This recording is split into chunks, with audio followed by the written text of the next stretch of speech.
What's up? Today we're going to be checking out F1 speed compared to other race cars. Well, I've had a fun day watching F1 cars race road cars, race cars, motorbikes, rally cars, and even a jet. And apart from the jet, it's fascinating to see just how much quicker they are. So let's start with the race between a 2011 Red Bull F1 car, a V8 supercar, and a Mercedes AMG C63, all from the Melbourne circuit. Now, just to give you some background here, the slowest car here, the AMG C63, is being driven by motorbike legend Mick Doohan. It's a road car, it's on road tyres with road car suspension, but it does have 500 horsepower and a 0 to 60 of about 4 seconds. It's a quick road car to say the least. All right, let's pause it. Who do we think is going to win, and how much do we think they're going to win by? I think the Formula One car wins, and I think it wins by like 20 seconds. The race car is a V8 supercar driven by Stephen Richards. It's got a custom built chassis, race suspension, 660 horsepower,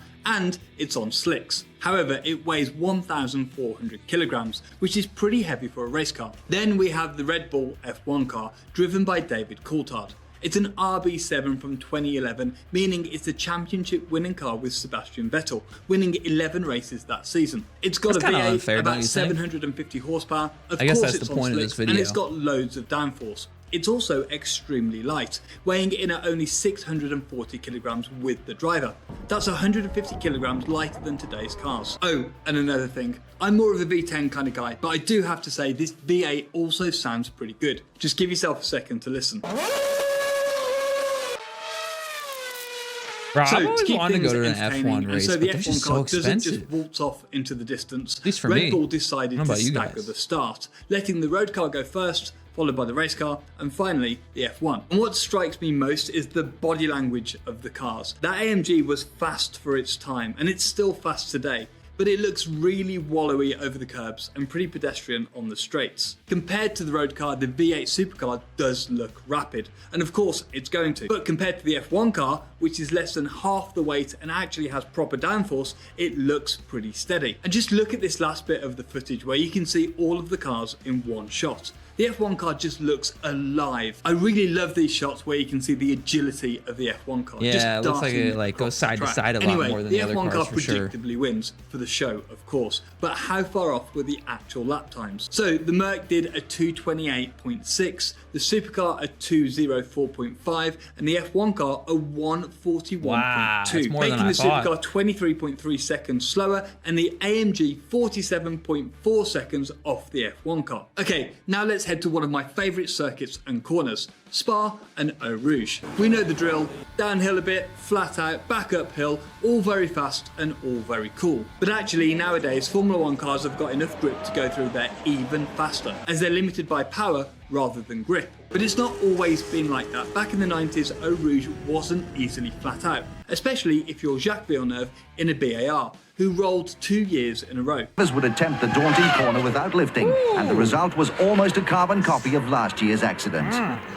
That's pretty close to last year. I think the impact was smaller, but you know, the more I watch F1, I didn't realize how old it was. Like, I know I watched the actual history of F1 video, but I did not realize how far it went back. It's kind of crazy to think about. Good attitude, Jack. But at least he wasn't the only VAR driver to have a massive shunt that weekend. So many people died in the race. Session. The drivers were just going too fast for that particular corner. That's what they're paid to do. They're paid to take the risks and push the car to the limit, and sometimes they go over the limit. Anyway, let's compare some F1 cars to track day machinery at Eau Rouge. This video is a bit low res as it's from 12 years ago, but it is really cool. Now, I think the F1 cars are from about 2010, but this ghost of a car in 1080p is all I have to go off. So if you have a better guess, let me know in the comments. As for the comparison cars, we have Radical, GTR, I think, Radical-ish, Caterham with the terrible racing line, some kind of old Porsche, a Focus, something cool, and another Radical. Anyway, apart from the Ford Focus, they're all pretty quick track cars. However, this one isn't just a comparison of cars, it's also a comparison of driving ability, which of course can be variable on track days. no.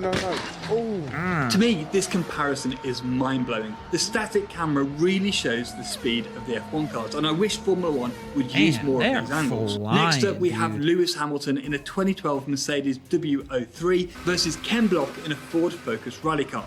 This was part of Top Gear's live show in Barcelona. Damn, man. R.I.P. to Ken Block, man. That was sad, dude. I just discovered him like right before he passed away. That's sad, though. Barbados, I think in 2014. Now, first things first, this was All right, at go, the we're Bushy back. Park circuit, which is a 1.2 mile twisty piece of tarmac. And from the looks of the video, the surface wasn't that clean, more suited to a rally car than an F1 car, which much prefers rubber on rubber action. Predictably, Ken Block gets a much better four-wheel drive assisted start, with the two-wheel tyres of Lewis's car looking busy but not really doing much. This From a race driving definitely point of looks view, more suited this to is Ken's a real car challenge for Lewis. than Lewis's, I've driven for sure. F1 cars at demos and events before, and you have to be incredibly careful. You have very little downforce, the surface is incredibly slippery, and the circuit is often tight. It's so easy to make a mistake doing these demos, as shown here by a 16-year-old Max Verstappen.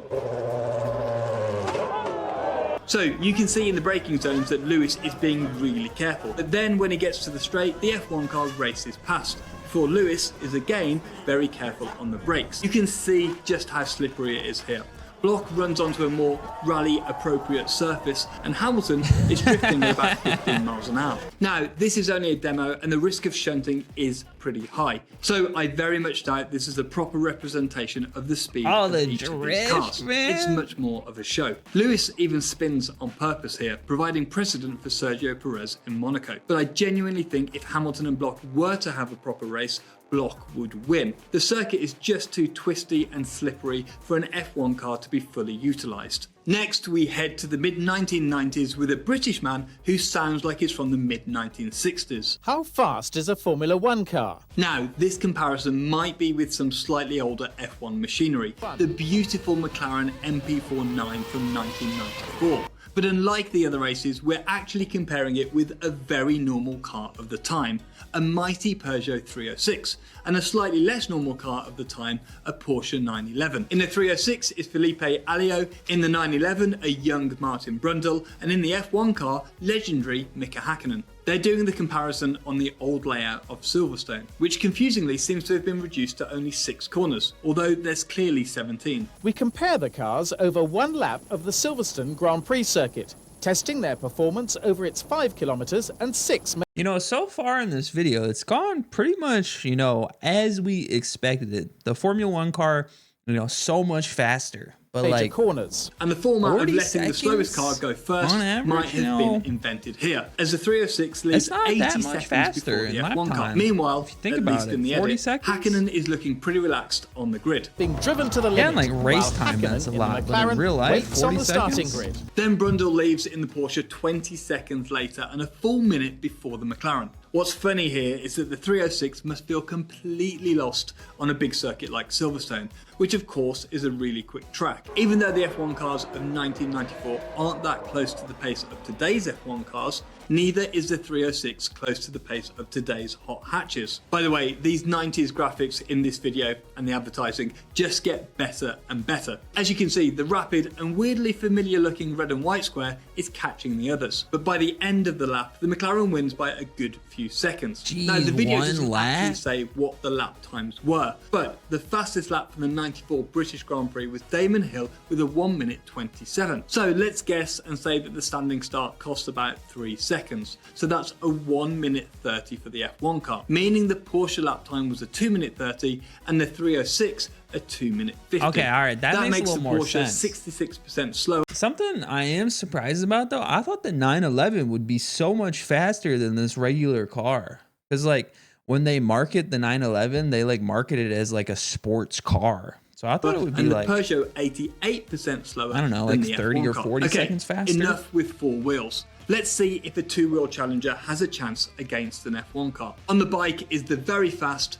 very brave, and very lucky Guy Martin. I turn around there and Guy's flying past me, followed by a bike which is on fire. And in the F1 car, Ooh. Red Bull's favourite TV driver, David Coulthard. Now, this race bucks the trend as the BMW Superbike and F1 car start I'm actually at the genuinely same curious time. about this and one. surprisingly, the bike gets a better launch. I actually didn't think that would be the case, but I suppose the weight does make the difference. Or the producers did that so there was some action, because almost straight away, the 2012 F1 car overtakes the bike and disappears into the distance. much like its 2023 brother. And actually, the real challenge is a bit different this time, where David has to complete 4 laps in the time that Guy completes 3. The race is on. David may be ahead, but to take victory, he has to try and complete an extra. You know, I think there's 2 things that come into play with this, because like when you think of a motorcycle, you think it's just smaller, so it's supposed to be faster, but the F1 car probably just has a freaking 10 times bigger engine, and it's not that much heavier because it's probably pretty hollow on the inside. So 3.6-mile lap. I mean, correct me if I'm Pass wrong. Guy again. Just look Well, at that's how the way the it two looks like compare from the at outside. Cops, which is almost flat out in the F1 car, but a big break on the Superbike. The F1 car is actually about 40 miles an hour quicker at the apex than the bike, and that's all down to downforce. The bike is also slower at the end of the straight, but only by about 10 miles an hour. Obviously, the power to weight ratio is great on a Superbike. The small frontal area also means it cuts through the air, and it doesn't have extremely draggy wings, helping the bike pretty much keep up with the F1 car on the straights. However, the lack of downforce means that in the braking zones and the mid and high speed corners, the F1 car is significantly faster. Now, this race was a bit of a show, so I headed to Wikipedia to see what the actual lap times of these vehicles should be. And the 2012 F1 race lap time was a 1 minute 34.6. But the British Superbikes don't race on the Grand Prix circuit at Silverstone, which is annoying, but for some kind of reference, a MotoGP bike, which is a bit faster, did a 2-minute lap last year. So that's a full 26 seconds or 25% slower. So finally, the question we've all been waiting to answer. What's faster, an F1 car or an all-weather supersonic twin-engine carrier-capable multi-role combat aircraft, otherwise known as the US Navy's FA-18 Hornet? There's no way F1's faster. Now, of course, this isn't Bro, jets can literally break the sound barrier. There's no way an F1 proper car race is faster. because planes fly and cars really shouldn't. But it is still very cool. We've got an F1 car and a fighter jet. Thank you to Red Bull for making these crazy videos. But the most interesting thing about the whole video is actually the drag race. We might need to gloss over the genuineness of the getaway though, as we cut from a standing start to rolling, and I'm not exactly sure how quick the jet would do that. Anyone who might know, please comment. But once they do get going, it looks like the F1 car is quicker initially, as you might expect. And then the Hornet, well, just takes off and flies away. So yes, a bit of a pointless comparison.